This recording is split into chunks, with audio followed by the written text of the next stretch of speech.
I discovered Uncle Raymond's theft on a Tuesday morning in March, buried in the quarterly trust statements that had stopped coming quarterly. Jess and I had requested these documents for months, and during Raymond's lectures about financial literacy and patience in building wealth while he delayed, deflected, and ultimately delivered them only after our attorney sent a formal demand. The numbers didn't lie, even when Raymond did. Over 18 months, he'd withdrawn $127,000 in administrative fees beyond his contractual compensation. The trust document, which I'd memorized by then, authorized him exactly $12,000 annually for his services as fiduciary.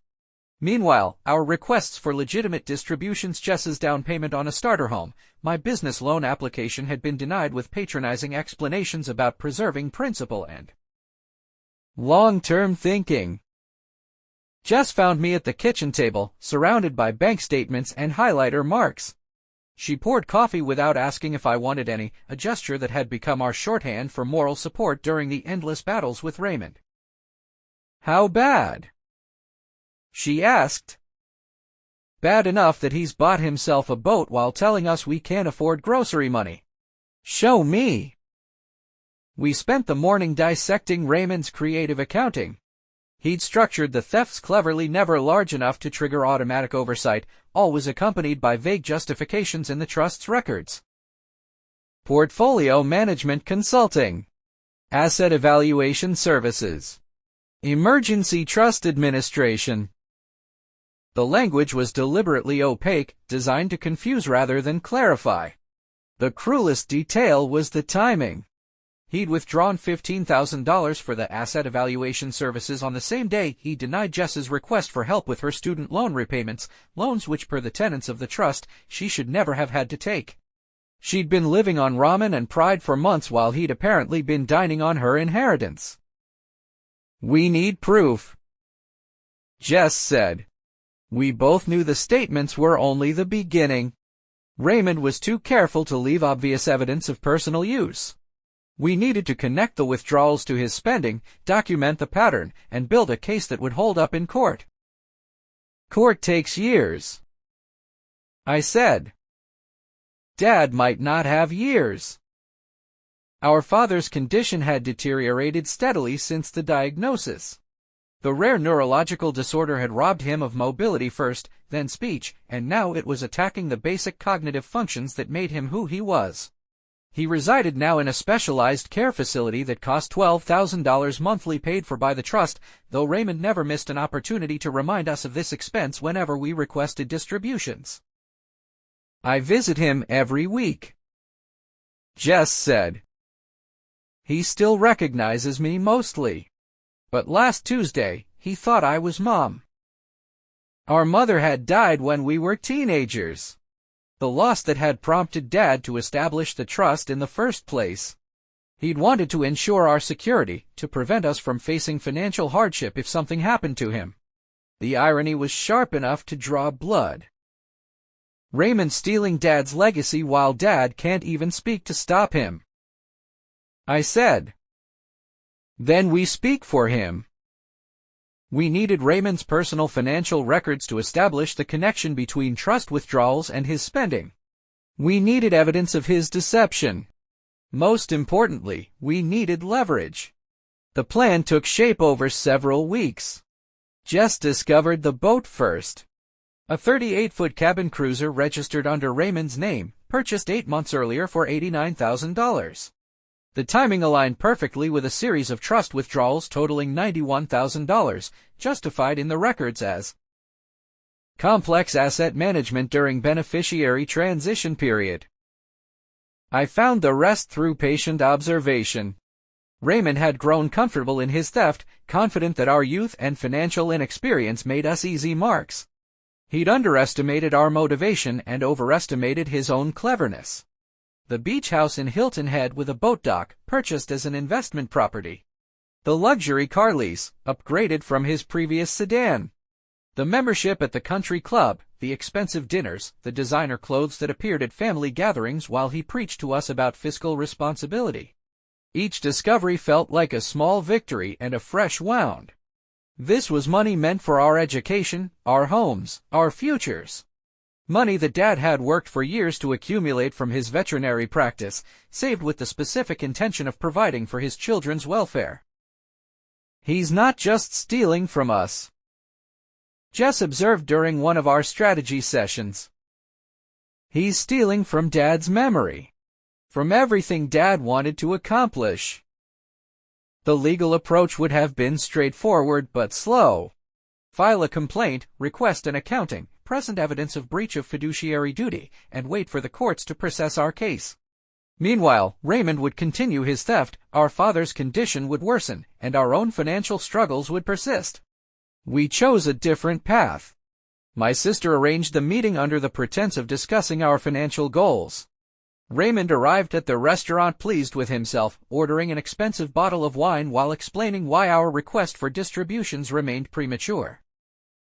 "You have to understand," he said, as he swirled wine that cost more than Jess's monthly grocery budget. "Preservation of capital is paramount. Your father entrusted me with this responsibility because he knew I would make difficult decisions." "Difficult decisions," I repeated. "Like buying a boat." His smile faltered slightly. "I'm not sure what you mean." Jess slid the folder across the table. Inside, we'd assembled everything: copies of the trust withdrawals, photographs of the boat, documentation of the property purchase, a comprehensive timeline connecting his personal spending to trust distributions. "The Meridian 38, Jess said calmly. "Purchased last July for $89,000. Interesting coincidence with the trust's complex asset management fees during the same period." Raymond's face shifted through several expressions: surprise, calculation, indignation. He settled on wounded authority. "I resent the implication," he began, but Jess interrupted. "We're not implying anything. We're stating facts. You've stolen over $420,000 from the trust while denying legitimate distributions to beneficiaries. We have documentation. We have legal standing. We have a choice to make." "What choice?" Raymond's voice had lost its condescending warmth. I leaned forward. "We can file a complaint with the probate court tomorrow. Breach of fiduciary duty, conversion, fraud, grand theft. The court will freeze the trust, appoint an independent administrator, and order a complete accounting. Your theft will become public record. Your professional reputation will be destroyed.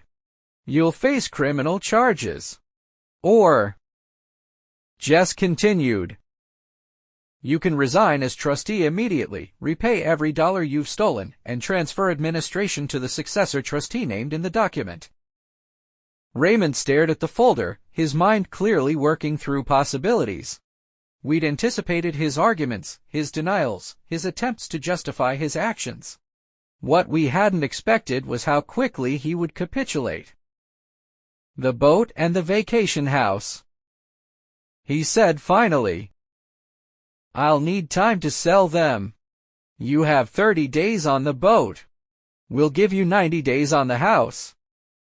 Jess said. "Full restitution, resignation, and transfer of authority. Or we file the complaint. And if I comply, then this conversation never happened. You made an honest mistake in interpreting your fiduciary responsibilities, recognized the error, and corrected it.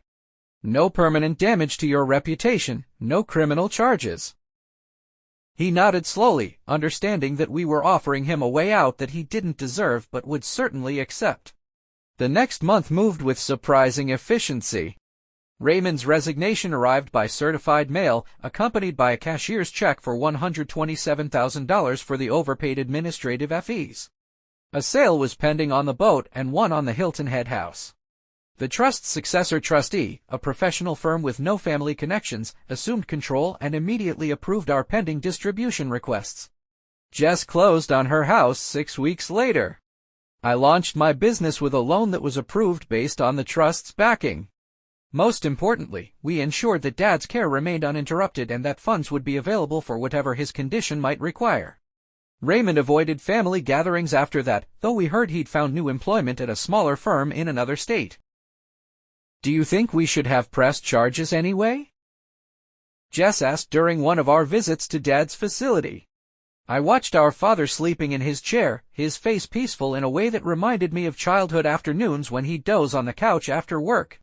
His illness had stolen so much from him, but we'd managed to preserve what he'd wanted most: our security, our futures, our ability to face whatever came next without the fear of financial hardship. I think we gave him exactly what thieves deserve, I said. Paying full restitution, and the fear that justice might still come. Jess nodded as she adjusted Dad's blanket with the gentle care that had characterized her approach to everything during those difficult months. He probably thought we were too young to figure it out. His mistake, I said. Dad raised us better than that. Please like and subscribe for more great revenge story videos.